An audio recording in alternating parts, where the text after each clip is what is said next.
Thank you all for joining, and we would be putting this session up on our YouTube channel. So thank you in case you're joining offline. And this session won't take more than 30 minutes. This session is to talk about the Karate 1.4.0 release, which happened a couple of weeks back. There are a few significant things about this release, which I will go into details. And of course, thanks to all the contributors, open source contributors who have been supporting us all along, and a few actually contributed via code or documentation to this release. So with that, without further ado, let me get into the agenda that we have for today. This session, as I said, it probably won't take more than 30 minutes unless there are questions. And one of the reasons why this is going to be a relatively shorter session than our normal sessions where we announce significant releases is because functionality-wise, this release doesn't have too many changes, which means that all your existing tests from versions 1.0 and 1.2 and onwards would work without any changes.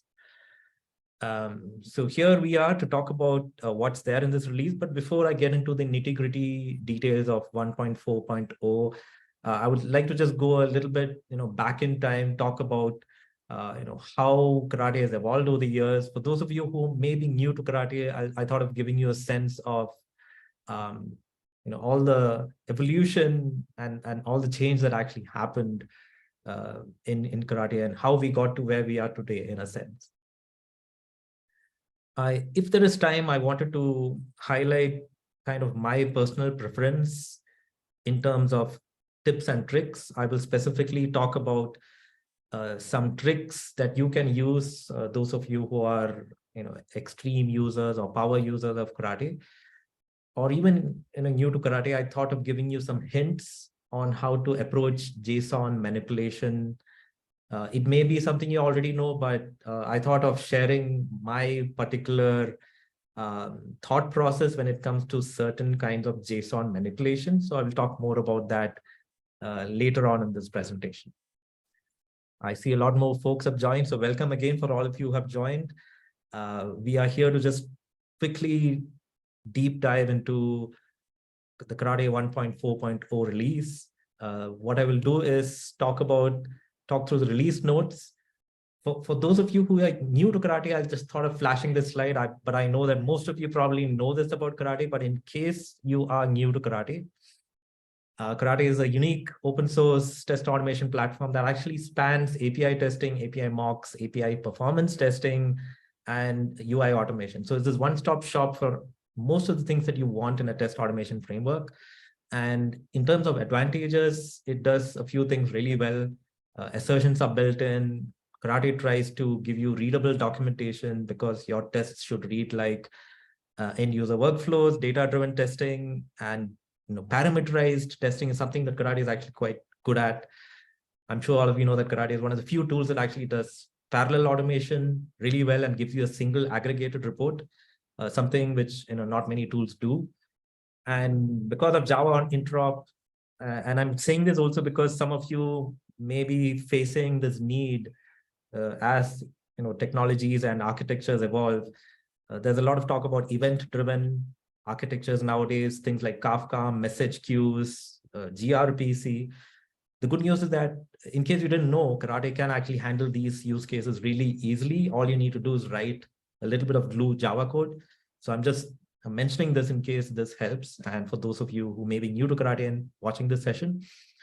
And one of the great things about karate is that you can reuse whatever you write as a functional test as a performance test. So that's very useful and saves you a lot of time.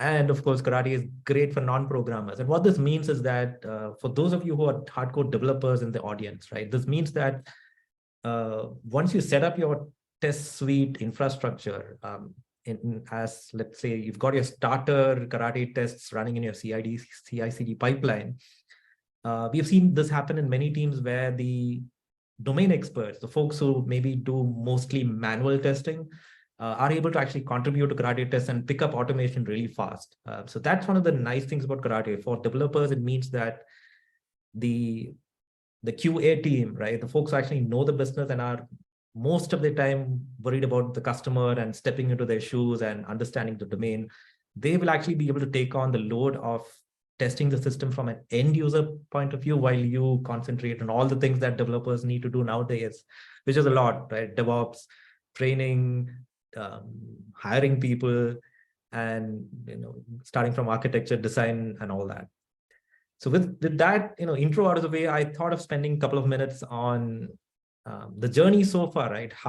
What all has transpired in the last 6 years, actually, um, to the point that we are now. In terms of history, karate started actually, I started developing it when I was at Intuit, leading an API platform team in late 2016. So it was open sourced in February the next year, 2017. And mocks were introduced shortly after. Of course, after karate was released, one of the interesting things, and I've done a few open source projects in the past. I started open source on SourceForge, which is practically non-existent today, or it's all GitHub today, right? And performance testing came in relatively later or sooner in the second year. So a lot of things happened. And I was saying that when karate was introduced, it certainly, got a lot of adoption, compared to all the open source projects that I had done in the past. Karate was the one that really clicked, and I think timing was good. Everyone is into microservices and all that, and karate certainly filled a need and continues to fill that need today, which is great. And I want to talk about this particular point on the timeline. At late 2018, because API testing was quite mature, and by the time karate had really evolved into a very good framework with a lot of foundational capabilities, parallel execution, HTML reports, the tagging system, which is actually unique. Not many testing tools allow you to tag tests and then pick and choose tags to run at runtime. Command line support. In late 2018, as I pointed out on the slide, karate actually added UI automation capabilities. It took a long time to mature. So almost the whole of 2019 was spent in refining the UI automation. But at the end of this, karate actually became a full stack automation framework where it does both API testing, API mocking, of course, performance testing, and UI automation. So karate started being in the same league as Selenium, Cypress, Playwright, and so on. And something that I didn't mention on the slide, but I just want to point out is that around this time, karate also stopped depending on Cucumber. And some of you know that karate, of course, inherits the BDD syntax, even though karate is not a BDD framework. But around this time, which is here, karate stopped using Cucumber as a library. So karate is basically from the ground up written a Cucumber parser. The reason I'm calling this out now is that it relates to some of the changes that I'm going to talk about that came into the 1.4.0 release. So we'll come to that in a moment.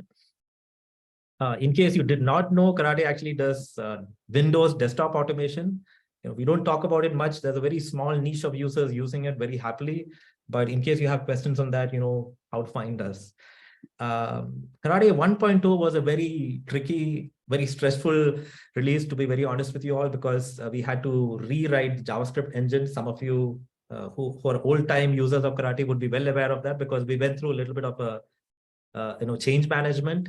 Fortunately, we were able to get out of that without too much of impact to your test cases. But if you had written a lot of JavaScript, I'm sure you would have had to make some changes, hopefully not too much.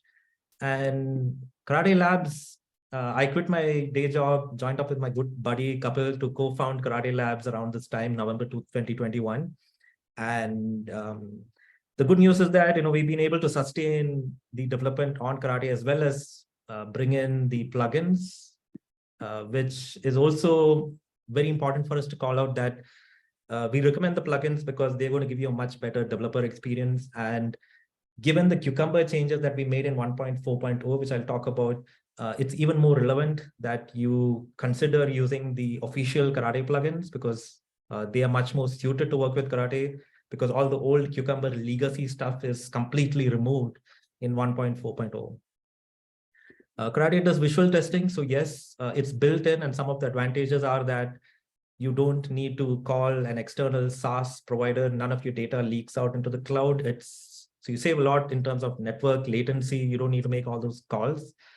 And of course, it's great to, for you to write easier assertions when it comes to UI automation. And the visual testing in Karate is actually generic enough that you can even apply to things like validating PDFs, for example, if you have those kind of use cases. So it's something we are looking for feedback on. So if you get a chance to use it, do let us know how it goes. And finally, here we are, right, in early 2023, where we are talking about 1.4.0. And we are no longer supporting Java 8. So I think all of you know that, but the important things that I will talk about are the security aspect, right? What is new in terms of security changes in 1.4.0? So I'm going to switch to the release notes for a minute and do a little bit of, and walk you through the release notes. Before that, a quick shout out to all the new contributors. We always have quite a few contributors in Karate, but we especially like to call out the folks who have made the first contribution. So here are the handles, and thank you again, and thanks for all of you who contribute regularly to Karate. There's a whole bunch of folks whose names appear against the PRs. So thanks to all of you, Shrikant and Felipe and Julian and all that. Okay, so with that, security, right? I guess the main takeaway, if there's one thing you need to take away from the release notes and this session on Karate 1.4.0, it is that you really need to consider migrating to the latest version. And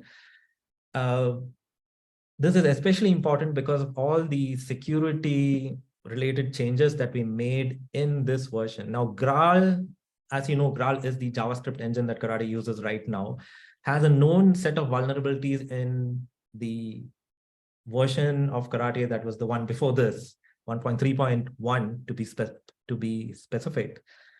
And the reality is Graal fixed these vulnerabilities, but it is only available, these fixes are only available if we migrate to Java 11. So we had been holding off, and I think it was a good decision because all of you know that testing related projects probably lag behind development a little bit. So we found a lot of folks happily existing on old versions of Karate and being on Java 8 and not really worrying about migrating. But I guess I'm here to tell you that I think you really need to upgrade Karate, and that means if you are still on Java 8, you will need to plan so that your team and all your test case and test suites move to Java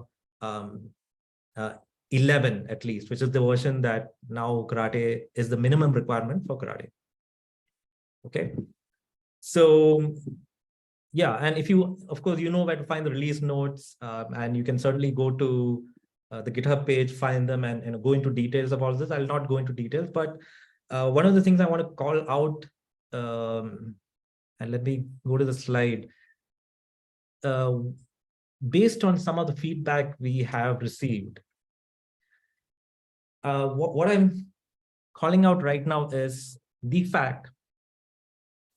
I'm going to give you some advice on how you can manage security vulnerabilities in Karate if something is discovered later. And let me take a step back.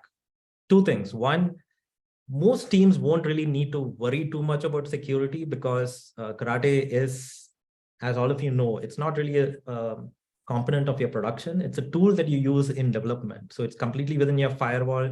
In other words, you're not shipping Karate to your end users directly. It's kind of a enabler to do that. So we found that most users don't really worry too much if there are security vulnerabilities or CVEs discovered in Karate dependencies. That said, we know that there are many enterprises that are very conservative, or they have teams that are scanning, right, using tools like Sneak, and similar tools that actually scan all your artifacts, your binaries, your Docker containers, and your dependent libraries, and they actually flag. And these flags, depending on where you work, they can be really strict, saying there's no way you can continue to do work unless you solve an upgrade and get rid of this particular warning that's been thrown at you. I've just opened up this issue, and the reason I've done this is that we actually got some contributions and advice from someone who had actually gone through this, particular pain, that they had to upgrade karate, or they were flagged as, karate was one of the tools flagged with a CVE within dependencies. And I'm going to highlight one sentence here, that the way that karate is designed right now, if, for example, a CB is discovered, let's say next week, and you don't want to wait for us to react at Karate Labs, although we have a great track record of turning around security fixes within a couple of days or less. You don't need to wait for us to do that. You can actually go into your Maven or Gradle config and exclude and override the dependency that is the offending dependency. Okay, so I'm just giving you some information that, again, to repeat, we don't stand in the way of you having to solve for any future yet to be discovered vulnerabilities. You can always do it yourself. Karate is now designed based on feedback from the community to actually enable you to do that. So it's something I just wanted to call out. We removed the JUnit 4 support. And one of the things I also want to highlight, and I'll go quickly to a couple of examples, is that it may be a surprise that JUnit or TestNG is actually not a hard requirement if you use Karate. It's a convenience. It helps you because it's got some good IDE integration. But let me show you one example, right? Karate has this runner API, and I'm just bringing up an example.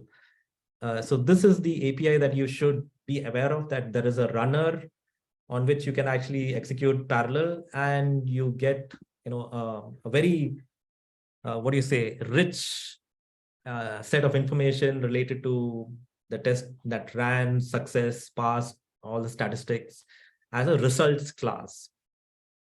And what I'm doing when I show you, I'm showing you this because when you run a karate test, these lines that I've selected, you don't need JUnit. You can actually have these lines that I've highlighted. You could have very well written them in a Java main method, right? You didn't need test and JUnit, although in this case, this is a JUnit example. We have the test annotation. There's another reason for this design. It means that you can take this line number 29, which is actually where we run all the karate tests. And by the way, you can see you have all the flexibility to dynamically select features or select tags and so on. You can do a lot in Java, obviously. But another reason for the design is because that line number 29 does not depend on any magic annotations, or we're not tied to JUnit or TestNG. It means that you can actually, plug karate into any framework that is Java based.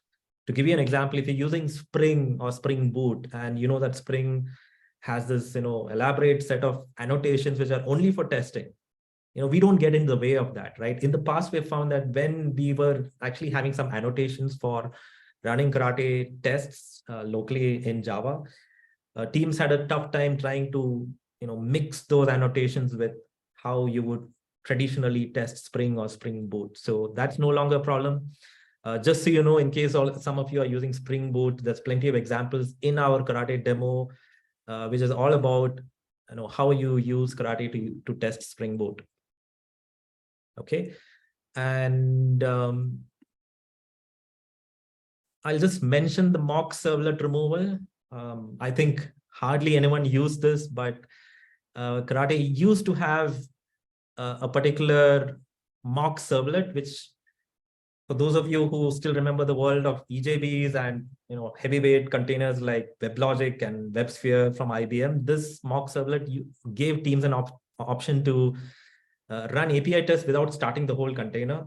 We didn't see too much of usage. The good news is that if you still want to use it, you can always look at the old code and write your own, because it's actually a very simple integration. So we removed If you look at the right, the update is that we have just removed one of those layers from our architecture diagram, and we have a lot of things in karate, of course.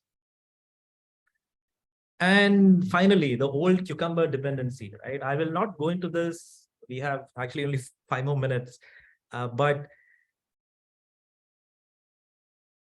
for a long time, we actually were depending, including a particular cucumber library, which is years old. I think that's almost 5 to 6 years out of date. And Karate 1.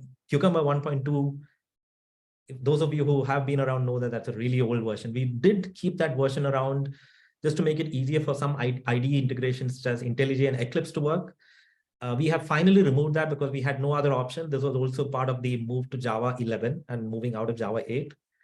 And there's a few details here, but if I summarize, what does it mean for you is that most of you won't face any difficulties. But in case you were using Eclipse, for example, you may have trouble after migrating to Karate 1.4. Some of the IDE conveniences that you had may not work anymore. So for those of you on Eclipse, the workaround is you can write a Java class and use that as a runner, similar to how I was showing you a couple of minutes back, where there's an API in Karate to run tests. You can very well use that. And then once you have a Java entry point to Karate tests, Eclipse will just work, IntelliJ will just work. But those of you on Visual Studio Code, I think you already know that we have the Karate official plugin, which is here. So I thoroughly recommend that you start using this when we have the same official plugin with all the same features on IntelliJ as well. So if you're on IntelliJ, please start using the official Karate plugin. It is free to use if you use only the basic features, but if you want to use debugging, for example, on IntelliJ, which is unique, right? You can actually step back in Karate tests. You will need to purchase a subscription for that. Okay, so that's that.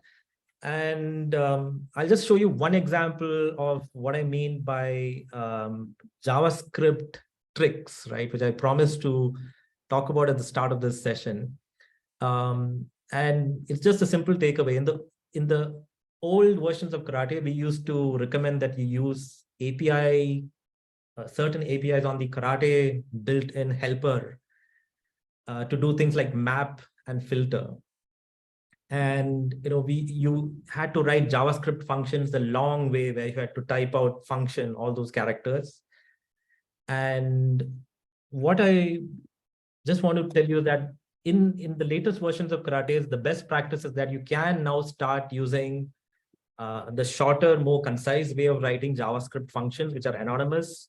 You don't need to type out function. You don't need to use the return keyword, which was, again, a lot of extra typing. And you can see the difference here, right? The response object here, which is a JavaScript array. Any JavaScript array in Karate is automatically a JavaScript object with all the, standard ECMAScript 6, all the standard JavaScript functions. So map, filter, and find, for example, are the most commonly used functions. I'll give you another example from Stack Overflow. And if you're wondering what I mean when I talk about find, map, and filter, these are, as I said, the functions on JavaScript, built-in functions which work in Karate. So so this is just a suggestion. It's something you can start changing, because the Karate documentation is also being updated to reflect the fact that you can stop using some of the karate.map. Instead of karate.map, right, you can actually call map directly if an object is a JavaScript array.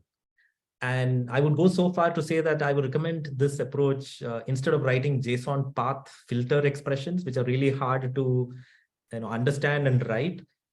So start using JavaScript more. In fact, for those of you who are into functional programming, one nice thing about Karate and what I'm highlighting here actually eases non-programmers into a functional thinking about code, which is pretty cool if you think about it a little. So that's that. With that, I think I have reach the end of the critical takeaways for Karate 1.4.0. Happy to take any questions if there are any. You can ask about anything that comes to mind, or I think these are the key points that we wanted to make clear in this very short presentation, obviously. So to summarize, no changes to existing karate tests. The reasons why you do need to consider moving is because of security. And of course, it is in all of your interests to move away from Java 8 in case you're still on Java 8, because it's something you need to do anyways. Java 8 is pretty much deprecated, and karate, by the way, is tested for Java 21, which is actually, I think, not even released. So I thought I'll throw that point out there, that karate is somewhat future-proof, that for the next few years, karate would continue to support whatever versions of Java they are. And we actually have a CI/CD job that ensures that. I see one question from Julian. Thanks for that. The question is, are you going to implement API gateway AWS testing in any version? Now, first answer to that, Julian, is that karate should already work, because karate just works over HTTP. So in fact, karate supports by design or by nature any API gateway possible. That said, if you have any specific thoughts on a closer integration with AWS, and by the way, one of the integration options we're trying to double down on is local stack. So if you use local stack, it should be much easier for you to use karate, because karate can just script local stack and spin up maybe mocks or replicas of your AWS infrastructure locally. That's one option that comes to mind.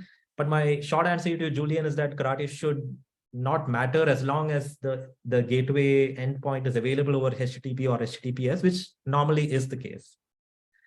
So I hope that helps. And if there are, I don't see any other questions. Let's see. Okay. Excellent. So thanks all. If there are, I'll just wait for a couple of minutes for any more questions.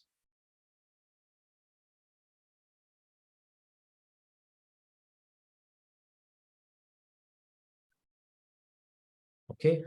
So I guess we can close on time, but if you do have questions, you know how to reach us. Stack Overflow, I would remind all of you, is a great way for you to actually ask questions and get support, not just from the core team, but from the community as well. Okay. I see Julian has added a follow-up to his question, which is an AWS IAM credential. We can talk about that, but again, the short answer is that an IAM credential finally can be added on or injected into your HTTP calls to AWS. But I think when you start getting into IAM credentials, I understand that it would get hard to do it in raw HTTP. So the advice I have, and we can certainly take this offline, and we'll be interested to see how we can support your use case, Julian. But if you're using one of the AWS Java libraries, the SDKs, those SDKs, we have examples actually where you can use those SDKs to manage calling of any AWS service. So you don't even need to do it via HTTP. You're basically using Karate's Java interop support to do any kind of AWS operations supported by AWS SDKs. And that may be a much more easier and effective maintainable way to do it. While raw HTTP is always an option, as I was saying earlier, my first response to your question, I will revise my answer to say that you should also consider using the AWS SDKs, the Java SDKs specifically, because those will integrate nicely with Karate, because Karate at the lowest level is Java. And you should be able to do a fair amount of things. And we have examples that we can point you to for that. Awesome. Great. With that, thank you all. I will end the session right now. And as always, you can reach out to us via our website, karatelabs.io or Stack Overflow. So thank you all for joining, and happy using. Wish you all the best with API testing in general, and of course using Karate. Thank you all very much.